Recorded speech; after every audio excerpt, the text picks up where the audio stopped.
എന്നാ മരങ്ങളല്ലേ, toll trees.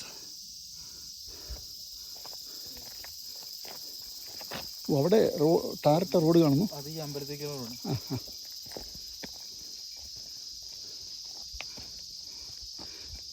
തക്കാമിസു മൗണ്ടിൻ്റെ ഉച്ചിയിലേക്ക്, പീക്കിലേക്ക് എത്താറായി. ഇവിടെ അടുത്ത് ക്ഷേത്രമുണ്ട്. ഇവിടെ എല്ലാ മലകളുടെയും മുകളിൽ ഷിൻഡോ ക്ഷേത്രങ്ങളുണ്ട്. ഒരു പിൽഗ്രിമേജായി, ഒരു തീർത്ഥാടനമായി ആണ് ഞാൻ ഈ മല കയറുന്നത്. ഇവിടെ ആളുകൾ കൂടുതലും ഇത് വ്യായാമമായിട്ടും ഹൈക്കിങ്ങിന് താല്പര്യമുള്ളവർ.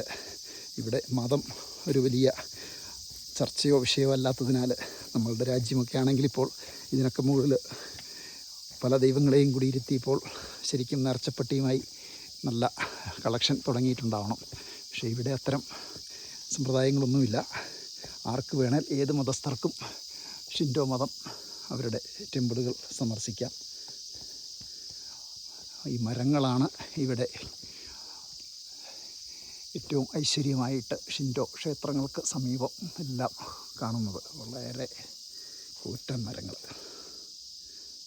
നമ്മളുടെയൊക്കെ മുതുമുത്തച്ഛന്മാരായിട്ടുള്ള മരങ്ങളെ നമിച്ചുകൊണ്ട് ഞങ്ങൾ ഈ ക്ഷേത്രത്തിലേക്കുള്ള കവാടത്തിലെത്തിയിരിക്കുന്നു.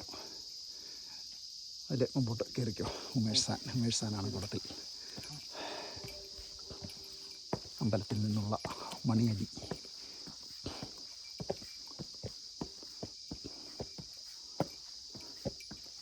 ഉമേഷ് സാൻ, ആ കാഞ്ചി വായിക്കാൻ പറ്റുമോ? ആ എഴുതിയിരിക്കുന്നത് തക്കാമിസു സാൻ യമ.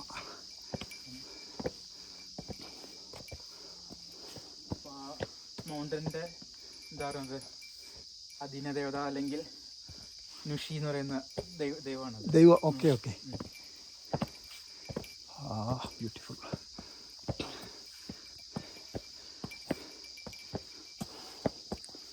ഇത് വലിയ ക്ഷേത്രമാണല്ലോ.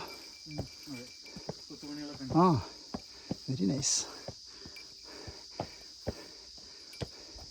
അങ്ങനെ ഞങ്ങൾ തക്കാമിസു ക്ഷേത്രത്തിൽ എത്തിയിരിക്കുകയാണ്. ബ്യൂട്ടിഫുൾ.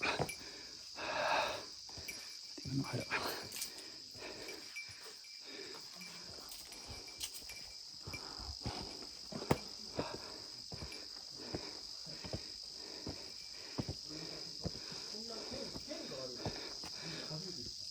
Oskala sama.